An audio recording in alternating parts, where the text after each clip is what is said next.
Bismillahirrahmanirrahim. Assalamualaikum warahmatullahi wabarakatuh. Waalaikumsalam. Kami dari kelompok 4 ingin mungkin diskusikan tentang analisis akad pembiayaan MMQ PT Bank Mardatila Syariah. Untuk materi yang pertama akan dibawakan oleh Saudara Baki. Waktu dan tempat dipersilahkan. Oke, baik. Terima kasih Najmi Maulana selaku moderator. Oke, langsung saja. Operator, tolong. Yang pertama, prinsip syariah. Prinsip syariah. Oke, yang pertama ada al-hurriyah untuk kebebasan. Kontrak musyarakah mutanakisho di Bank Mardatila Syariah. Yang pertama, prinsip kebebasan berkontrak telah jelas ada dibuktikan dengan pembuatan kontrak tersebut. Di dalam kontrak bagian pembukaan tertuang kalimat yang menyatakan bahwa para pihak telah setuju untuk mengadakan akad pembiayaan musyarakah mutanakisho. Isi kontrak secara keseluruhan juga telah membuktikan bahwa kontrak ini diadakan oleh kesepakatan bersama. Lalu di bagian akhir disebutkan, yaitu di pasal 20 ayat 6, apabila ada hal-hal yang belum diatur atau belum cukup diatur dalam akad ini, maka bank dan nasabah akan mengaturnya bersama secara musyawarah untuk mufakat dalam suatu akad tambahan atau adendum yang ditandatangani oleh para pihak. Ini membuktikan bahwa para pihak memiliki kebebasan untuk berkontrak, dibuktikan dengan adanya musyawarah. Keterangannya sudah sesuai. Dalam hal ini kedua belah pihak memiliki kebebasan dalam berkontrak tanpa ada paksaan. Lalu yang kedua, al-musyawamah atau persamaan atau kesetaraan. Bank dan nasabah selaku syarik secara bersama-sama bertanggung jawab penuh terhadap jalannya operasional usaha, dan tidak ada satu pihak yang dapat mengendalikan atau berwenang penuh mengendalikan sendiri aktivitas usaha, dan setiap pihak melaksanakan kerja sebagai wakil, serta masing-masing memberi wewenang kepada pihak lain dalam akad ini untuk melakukan aktivitas musyarakah. Nah, keterangannya sudah sesuai. Dalam hal ini, perbankan dan nasabah memiliki kewenangan yang sama dalam menjalankan usahanya. Tidak ada yang lebih berkuasa dan tidak ada yang dikendalikan oleh salah satu pihak. Lalu yang ketiga, al-adalah atau keadilan. Mengenai prinsip keadilan di dalam kontrak nampaknya masih kurang diperhatikan. Di dalam pasal 7, biaya potongan pajak-pajak yang timbul dalam pembuatan akad ditanggung oleh nasabah. Seharusnya biaya-biaya yang timbul saat adanya kontrak harus ditanggung bersama, bukan dibebankan seluruhnya kepada nasabah. Hal ini dirasa kurang adil dalam membuat suatu perjanjian. Tangannya seharusnya harus diperhatikan mengenai keadilan. Pihak bank jangan semena-mena dan ingin untung sendiri. Kedua pihak seharusnya sama-sama menanggung kerugian bila mana terjadi kerugian. Oke, next.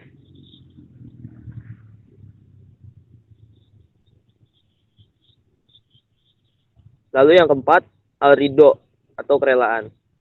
Prinsip keridoan yang ada dalam kontrak ini tertuang dalam pembukaan bahwa yang pertama, bank dan nasabah bermaksud mengikatkan diri atau satu terhadap yang lain untuk menjalankan usaha bersama sesuai dengan permohonan yang diajukan oleh nasabah kepada bank. Yang kedua, bank dan nasabah bersama-sama memberikan kontribusi modal dan risiko untung dan ruginya akan dipikul bersama sesuai dengan yang disepakati oleh para pihak. Keterangannya sudah sesuai. Dalam hal ini para pihak yang berkontrak telah ridho dan menyepakati isi perjanjian tersebut. Lalu yang kelima, asidik, kebenaran dan kejujuran.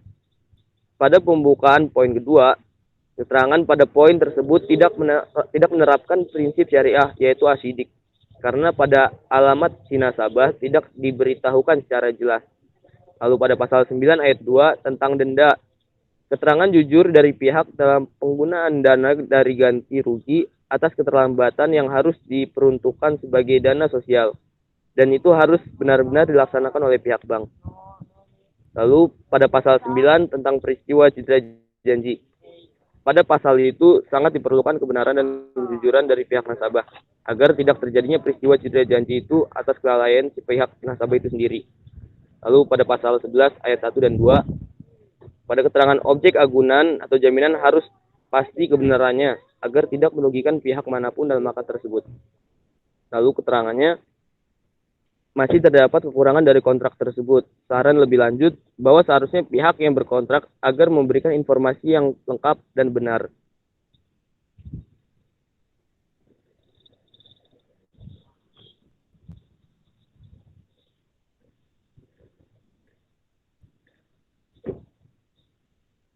Oke, next.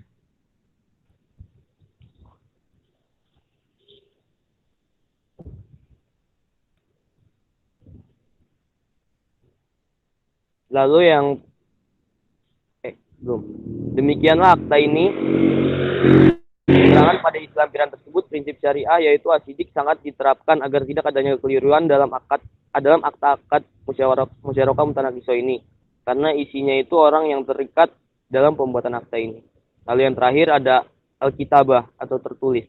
Prinsip al-kitabah dalam kontrak ini tak perlu dipertanyakan lagi, mengingat perjanjian yang dibuat telah dituangkan ke dalam kontrak di atas kertas, dan pembuatan kontrak tersebut mengikuti peraturan yang ada mengenai struktur kontrak yang berlaku dan sudah sesuai. Terima kasih.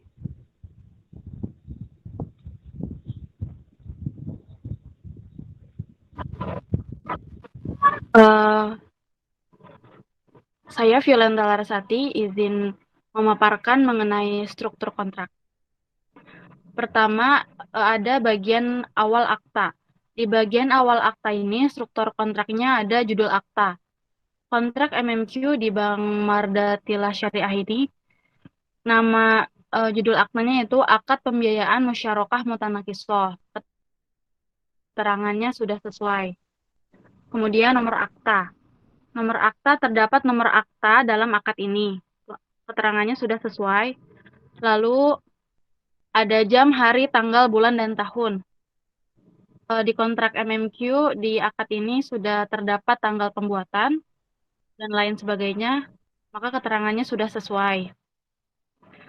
Kemudian ada nama lengkap dan tempat kedudukan notaris. Di akad ini dijelaskan atau terdapat nama dan tempat kedudukan notaris. Keterangannya sudah sesuai. Kemudian badan akta. Badan akta yang pertama ada komparisi atau nama lengkap, tempat dan tanggal lahir, kewarganegaraan, pekerjaan, jabatan, kedudukan, tempat tinggal para penghadap, dan atau orang yang mereka wakili. Pada akad ini terdapat seluruh identitas para pihak yang melakukan akad MMQ dan sudah lengkap, maka keterangannya sudah sesuai. Kemudian ada keterangan mengenai kedudukan bertindak penghadap. Pada akad ini dijelaskan kedudukan para pihak telah disebutkan di dalam kontrak, maka keterangannya sudah sesuai. Kemudian isi akta yang merupakan kehendak dan keinginan dari pihak yang berkepentingan. Di dalam kontrak MMQ ini, kehendak dan keinginan para pihak telah disebutkan di dalam badan akta. Keterangannya sudah sesuai. Bisa next.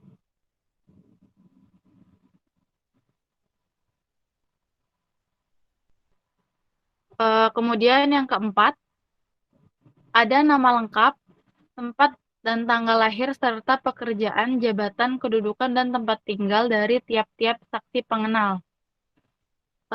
Di dalam akta ini tidak terdapat identitas para saksi di badan kontrak, tapi identitas para saksi ditulis di akhir kontrak. Keterangannya seharusnya di identitas para saksi ditulis juga di badan kontrak. Kemudian bagian akhir penutup akta. Yang pertama, uraian tentang pembacaan akta. Di akta tersebut terdapat uraian pembacaan akta di pasal 20 ayat 1. Keterangannya sudah sesuai.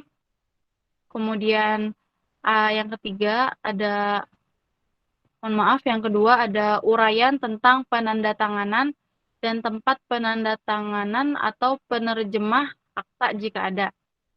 Di sini tidak terdapat penerjemah akta, keterangannya sudah sesuai, tapi tidak terdapat penerjemah akta. Kemudian yang ketiga ada nama lengkap, tempat dan tanggal lahir, pekerjaan, jabatan, kedudukan, dan tempat tinggal dari tiap saksi akta. Di dalam akad ini atau kontrak ini terdapat identitas lengkap dari para pihak yang berkontrak. Keterangannya sudah sesuai. Kemudian yang terakhir yaitu adanya uraian tentang tidak adanya perubahan yang terjadi dalam pembuatan akta. atau uraian tentang adanya perubahan yang dapat berupa penambahan, pencoretan, atau penggantian serta jumlah perubahannya. Di dalam akta ini terdapat satu perubahan, yaitu satu penambahan. Keterangannya sudah sesuai. Sekian penjelasan dari saya. Silahkan kepada pemakalah selanjutnya. Baik, selanjutnya mengenai struktur kontrak akad syariah. Di bagian pembukaan, strukturnya tulisan Bismillahirrahmanirrahim dan terjemahannya. Tulisan basmalah bisa ditulis dengan huruf Arab atau Latin. Di kontrak MMQ di Bank Mardatilah Syariah terdapat lafaz penulisan basmalah dan terjemahannya. Sudah sesuai, namun terdapat kesalahan teknis dalam penulisannya. Yang kedua, tulisan ayat Al-Quran dan atau hadis beserta terjemahan yang ditulis adalah yang berkaitan langsung dengan sumber hukum akad tersebut. Terdapat terjemah Al-Quran. Sudah sesuai, namun ayat Al-Qurannya tidak dituliskan dan hanya terjemahannya saja. Next.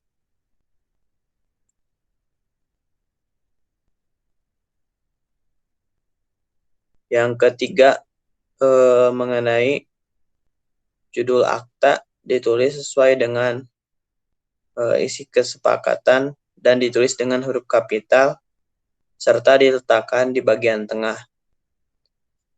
Di kontrak tersebut judul akta telah sesuai baik isi maupun tulisan. Keterangannya sudah sesuai. Yang keempat, kepala akta terdiri atas judul akta, nomor akta, jam, hari, tanggal, bulan, dan tahun diterbitkannya akta serta nama lengkap dan kedudukan notaris. Kepala akta sudah lengkap dan disertai keterangan dari kedudukan notaris. Keterangannya sudah sesuai. Yang kelima, komparisi berisi identitas para pihak yang berkontrak. Bagian komparisi terdapat nama lengkap dan identitas para pihak yang membuat kontrak akad MMQ di Bank Mardatilah Syariah. Sudah sesuai tapi kurang lengkap.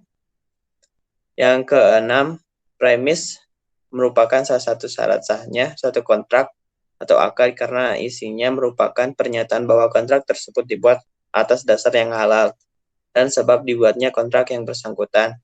Di dalam kontrak, di dalam bagian kontrak dijelaskan maksud dan tujuan pembuatan kontrak. Keterangannya sudah sesuai. Yang ketujuh, dasar hukum diambil dari Al-Quran, hadis, dan ijtihad fatwa MUI. Selain itu diambil juga dari perundang-undangan yang terkait di Indonesia.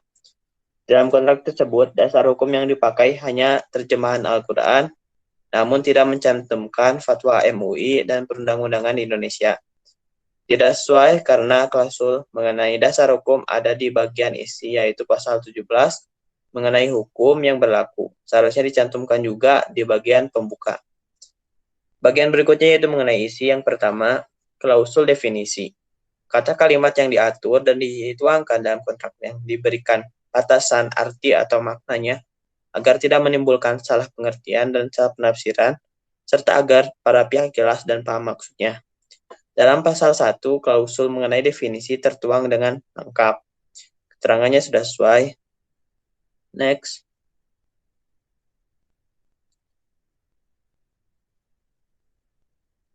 Selanjutnya, nomor 2, yaitu mengenai klausul objek akad. Menyebutkan secara jelas dan lengkap tentang jenis dan spesifik barangnya, jumlahnya, letaknya, dan serta bukti yang mendasari hak kepemilikan atas barang tersebut. Di dalam kontrak, objek tidak dijelaskan di dalam pasal, namun dijelaskan di bagian pembukaan. Keterangannya belum sesuai dan seharusnya objek akad dibuatkan klausul sendiri dalam isi kontraknya. Yang ketiga, klausul hak dan kewajiban. Dalam kontrak, di pasal 2 menjelaskan hak dan kewajiban, pasal 3 mengenai pembiayaan jangka waktu penggunaan, pasal 4 mengenai syarat relasi, pasal 5 menjelaskan mengenai pembagian hasil usaha, dan pasal 6 menjelaskan tata cara pembayaran. Keterangannya sudah sesuai. Lalu yang keempat, klausul sanksi. Ketentuan yang mengatur pemberian sanksi atas akibat pelanggaran dan atau kelalaian satu pihak dalam melaksanakan isi kontrak dalam pasal di kontrak tersebut dalam pasal 8, 9, dan 10 sudah dituangkan. Keterangannya sudah sesuai. Yang kelima, klausul spesifik. Pengaturan tentang hal-hal klausul yang dikehendaki oleh para pihak yang dituangkan dalam akad. Di dalam kontrak, klausul spesifik dijelaskan di pasal 7 membahas biaya potongan dan pajak. Pasal 13 mengenai pembatasan tindakan nasabah. Pasal 16 mengenai pengawasan dan pemeriksaan. Keterangannya sudah sesuai. Yang keenam, klausul pemilihan hukum dan domisili menentukan hukum yang dipilih dalam melaksanakan dan menyelesaikan perselisihan. Apabila terjadi perselisihan. Di kontrak ini dalam pasal 18 mengenai penyelesaian perselisihan dituangkan secara jelas. Keterangannya sudah sesuai. Selanjutnya, next slide-nya.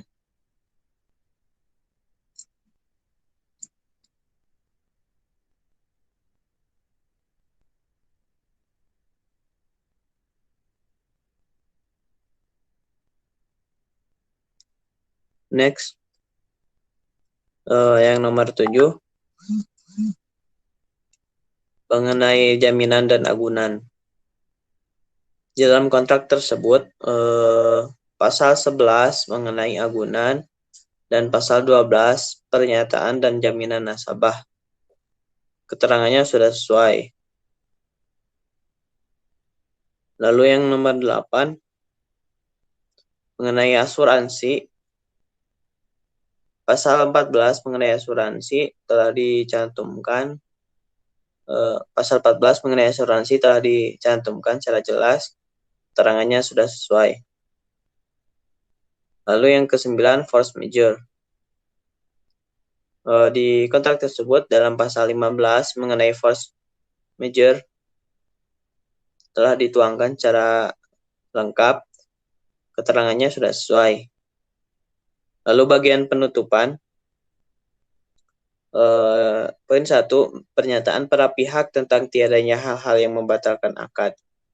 Di kontrak tersebut dalam pasal 9 dan 10 disebutkan mengenai peristiwa cedera janji dan akibatnya yang memuat mengenai pembatalan akad.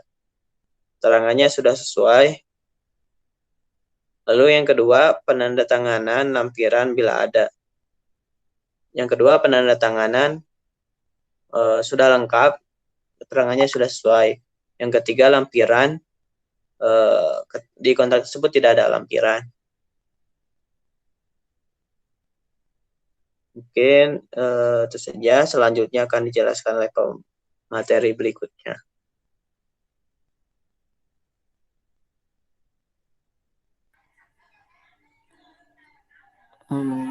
Materi selanjutnya yaitu mengenai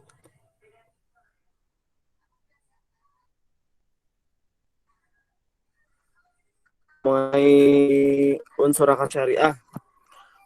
Pada yang pertama yaitu pembahasan pertama dalam unsur akad syariah yaitu definisi MMQ.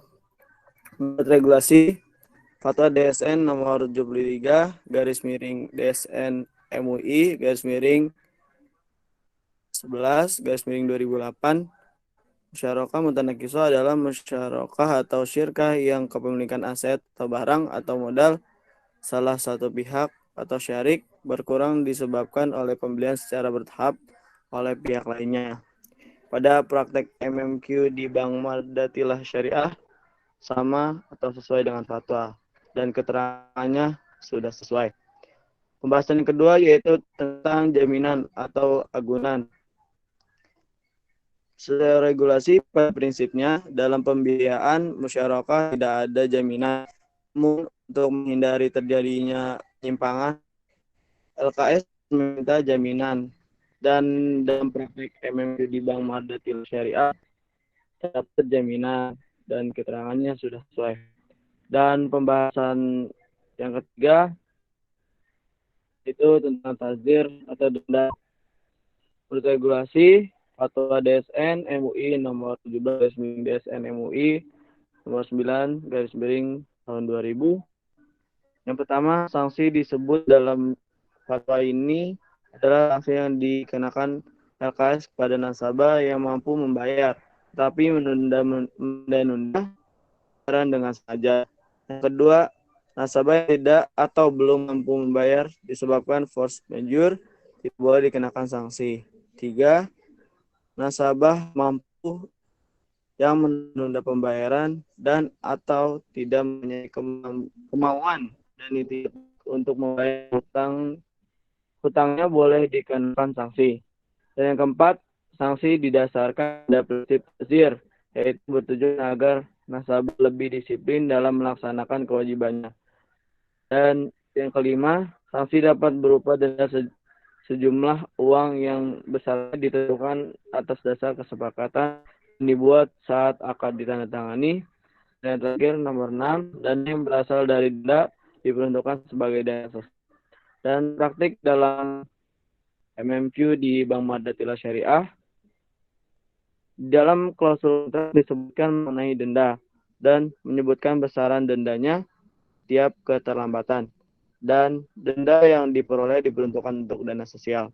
Keterangannya, denda diperuntukkan untuk dana sosial.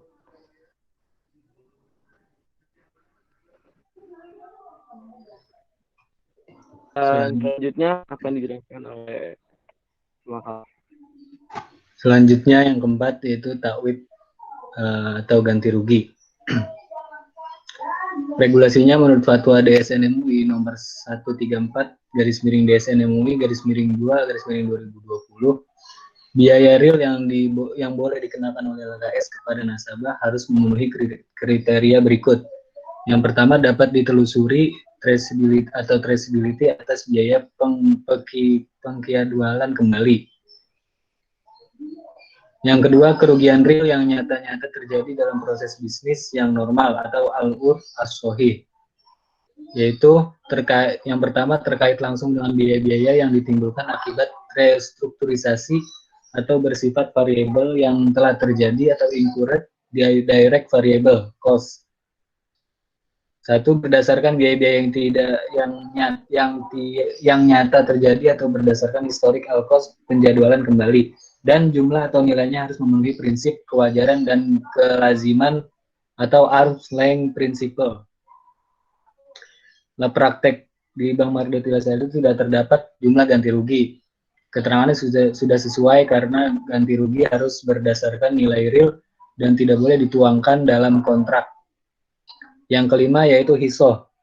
Regulasinya dalam akad musyarakah butana hisoh, pihak pertama atau salah satu syarik wajib berjanji untuk menjual seluruh hisohnya secara bertahap dan pihak kedua wajib membelinya. Nah, prakteknya di Bank Mardatila Syariah yaitu terdapat janji dari LKS untuk menjual seluruh hisohnya secara wajib dan secara berkala, dan pihak kedua wajib membelinya. Keterangannya sudah sesuai. Yang keenam yaitu nisbah. Nisbah regulasinya itu keuntungan yang diperoleh dari ujroh tersebut dibagi sesuai dengan nisbah yang telah disepakati dalam akad. Sedangkan kerugian harus berdasarkan proporsi kepemilikan. Nisbah keuntungan dapat mengikuti perubahan proporsi kepemilikan sesuai kesepakatan syarik. Prakteknya, nisbah keuntungan disepakati bersama dan dicantumkan dalam kontrak. Keterangannya sudah sesuai. Kemudian perspektif perlindungan konsumen dalam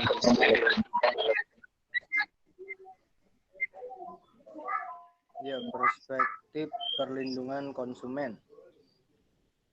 Yang pertama pada pasal 5 ayat 3, isi pasal yang menyimpang adalah nasabah selaku syarik dengan ini wajib mengikatkan diri untuk menanggung kerugian yang timbul dalam pelaksanaan akad ini.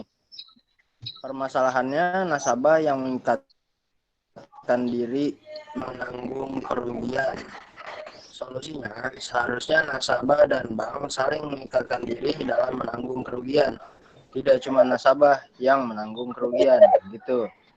Kemudian ada di pasal 5 ayat 7, Isi pasal yang menyimpang adalah nisbah bagi hasil usaha sebagaimana dimaksud. Akad ini dapat diubah atas dasar pertimbangan pihak bank. Permasalahan nisbah bagi hasil. Solusi. Seharusnya nisbah bagi hasil didiskusikan oleh kedua belah pihak dan bukan hanya pihak bank saja. Jadi harusnya nggak cuma bank doang yang menentukan nisbah bagi hasilnya gitu. Kemudian ada di pasal 6 ayat 5, isi pasal yang menyimpang adalah catatan administrasi bank merupakan bukti sah dan mengikat terhadap nasabah mengenai transaksi nasabah dengan bank, termasuk tetapi tidak terbatas pada jumlah kewajiban pokok dan margin, dengan denda dan biaya-biaya lain yang mungkin timbul karena fasilitas pembiayaan musyarakah mutanakisoh yang diberikan oleh bank kepada nasabah dan wajib dibayar oleh nasabah kepada bank. Demikian tanpa mengurangi hak nasabah untuk setelah membayar seluruh kewajiban meminta pembayaran kembali dari bank atas jumlah yang ternyata kelebihan dibayar oleh nasabah kepada bank. Untuk itu, kelebihan pembayaran tersebut nasabah tidak berhak meminta ganti rugi apapun dari bank. Permasalahan di sini tentang kelebihan pembayaran. Solusinya, seharusnya jika ada kelebihan pembayaran, maka kelebihan itu harus dikembalikan, tidak untuk diindep sendiri oleh bank. Kemudian lanjut ada di pasal 7 yang bunyi pasalnya nasabah wajib menanggung dan membayar biaya-biaya berupa antara lain biaya administrasi dan harus dibayar pada saat akad dan ditandatangani. Kedua, biaya-biaya lain yang timbul berkenaan dengan pelaksanaan akad termasuk tetapi tidak terbatas pada biaya notaris, premi asuransi, dan biaya pengikatan jaminan. Yang ketiga, sepanjang hal itu dipertaruhkan bank kepada nasabah sebelum ditandatanganinya akad ini, dan nasabah menyatakan persetujuan. Yang keempat, dalam hal nasabah cedera janji sehingga bank perlu menggunakan jasa penasihat hukum untuk menagihnya, maka nasabah berjanji dan dengan ini mengikatkan diri untuk membayar seluruh biaya jasa penasihat hukum, jasa penagihan, dan jasa-jasa lainnya sepanjang hal itu dapat dibuktikan secara sah menurut hukum. Yang kelima, setiap pembayaran atau pelunasan kewajiban sehubungan dengan akad ini atau akad lain yang terkait dengan akad ini dilakukan oleh nasabah kepada bank tanpa potongan, pungutan, biaya pajak, atau biaya lainnya, kecuali jika potongan tersebut diharuskan berdasarkan peraturan perundang-undangan yang berlaku. Yang keenam, nasabah berjanji dan dengan ini mengikatkan diri untuk membayar melalui bank setiap potongan yang diharuskan oleh peraturan perundang-undangan yang berlaku. Yang ketujuh, segala pajak yang timbul akibat hubungan dengan akad ini merupakan tanggungan dan wajib dibayar oleh nasabah. Permasalahannya ada di biaya potongan pajak-pajak yang timbul dalam pembuatan akad. Seharusnya biaya-biaya yang diperlukan dalam pembuatan akad ditanggung oleh kedua belah pihak karena keduanya sama-sama terlibat dalam pembuatan akad.